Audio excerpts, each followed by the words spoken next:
Welcome back to the Crypto's Heat conversation. We're going to start with this tweet here from Digital Asset Investors. This is Ben Armstrong from BitBoy Crypto. Let's take a listen into this. That's why Gary Gensler, from what I hear, is on his way out. So Interesting. we're not going to go hard on Gary anymore. Like, I'm not going to go hard on Gary anymore. Gary's out. Gary's on the way out. By us continuing to basically talk about how bad Gary Gensler is, we're just wasting our time. We need to be more concerned about who's coming in after. Need to be more concerned about who's coming in after him. So obviously, based on all the stuff that's been surfacing, I think we can pretty much say, yeah, eventually it's a matter of time before Chairman Gensler's out. But, with that being said, I'm going to cover some more stuff in regards of Chairman Gensler and SEC and their role in the digital asset space. This is from Stuart Alderati. He says, I laid out a few thoughts today in the Fortune magazine on the need for congressional oversight of the SEC after the recent collapse of BlockFi and FTX, among others. So coming over here, James K. Fallon had put up a few quotes from the article. I read through it and I just kind of like how they pretty much summed it up with these right here. He says, quote, the SEC continues to elevate its own quest for power over sound policy. The SEC does not have free reign to make new laws, and it does not have the expansive jurisdiction over crypto that it purports to have. John Deaton, responding to that as well, says, quote, on the heels of another crypto bankruptcy, did the self-proclaimed top crypto comp make things better or worse? Congress has the authority and, more importantly, the responsibility to oversee the SEC.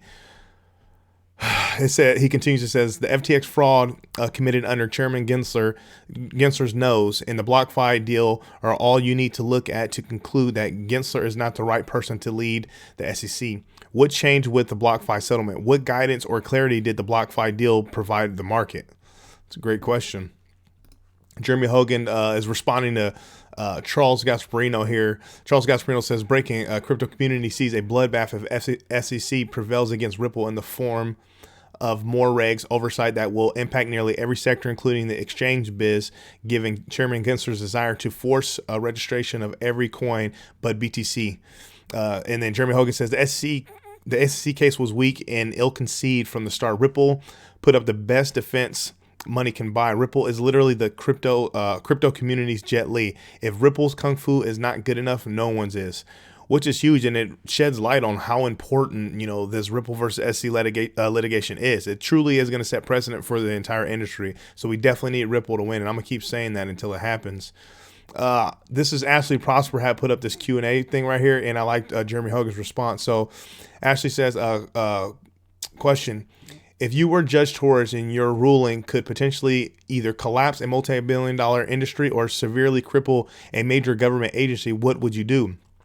It says, answer, rule XRP is not a security today, but early sales were. Neither side would appeal. Jeremy Hogan says, the judge will have to make a reasoned ruling. Excuse me. How does she distinguish 2013 sales, for example, versus 2020 sales? That's the problem I'm running into. And I think, there's a discussion down here that I thought was interesting. This is Bob Way right here. Says, it's very interesting to think about what a reasoned ruling even means. The SEC was established to protect people against the common stock fraud of the day, not to protect people from losing money on an investment that didn't pan out, which is a good point. And then John Deaton says, the problem is the way the SEC has pled its case in its summary judgment. The SEC went with all or nothing approach. For example, it argued all sales of XRP constitute the sale of securities. This is why I'm confident Judge Torres won't just rule granted in favor of the SEC. What Jeremy is getting at is the real issue. How does she split the baby and rule early sales are securities, but 2020 sales are not, when the evidence has been presented the way it has? It is why I argue that the SEC may have snatched defeat from the jaws of victory.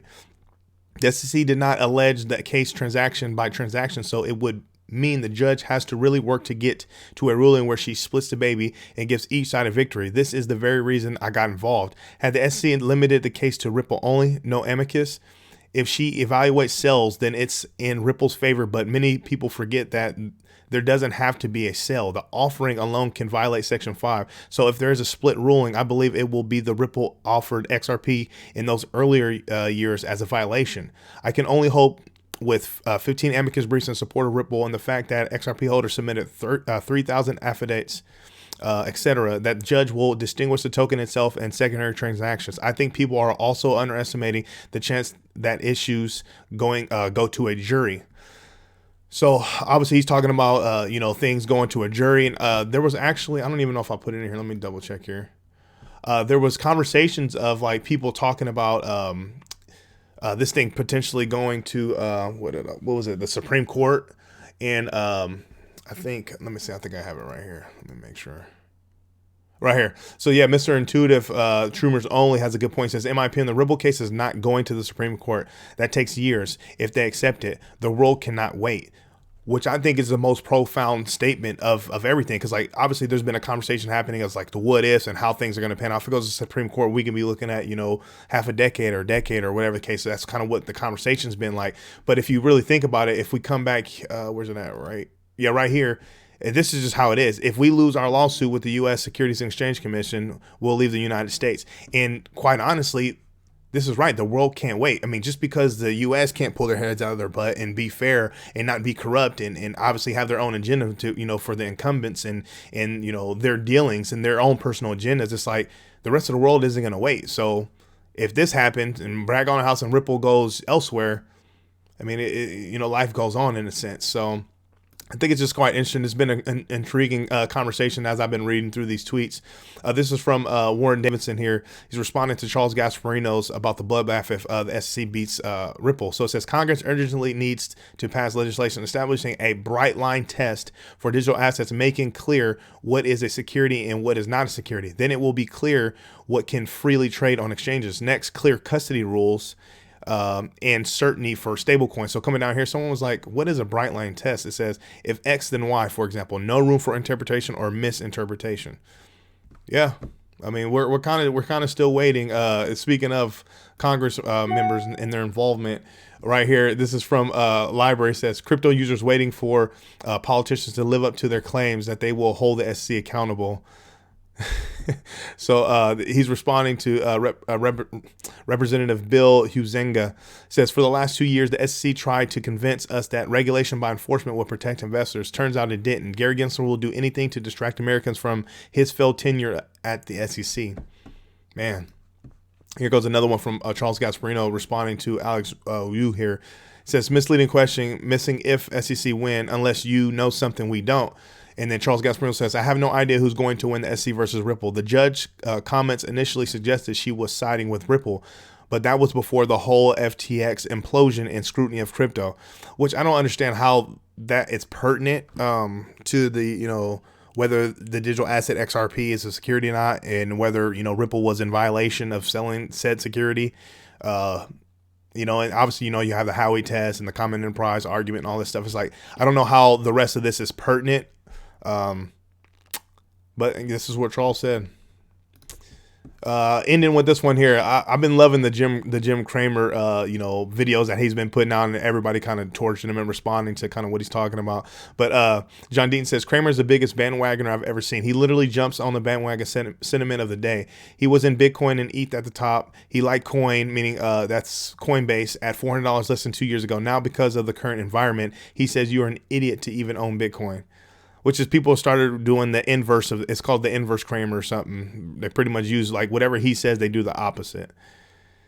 Let's go ahead and look at the where we're at. Let me refresh this real quick. We're on CoinGecko here. We're currently sitting at we're up from the past few days. We're at 916 billion coming down here. Bitcoin sitting just below 18,000. Ethereum sitting at just below 1,400. And XRP had a nice rise from 33 cents to 37 cents. I think it hit a high of 38 cents, which is huge. And the Bitcoin Fear and Greed Index is sitting at a 26. Oh, let me refresh it. We should have an update. Sitting at a 30. So some positivity, man. We got to take the little wins when we can. But that's what I have for you. Make sure you come to the Crypto is Key Conversation YouTube channel. Subscribe. Follow us on Twitter at Crypto is Key 1. I really appreciate your support out there, you guys. With all that being said, stay strong out there. Be safe.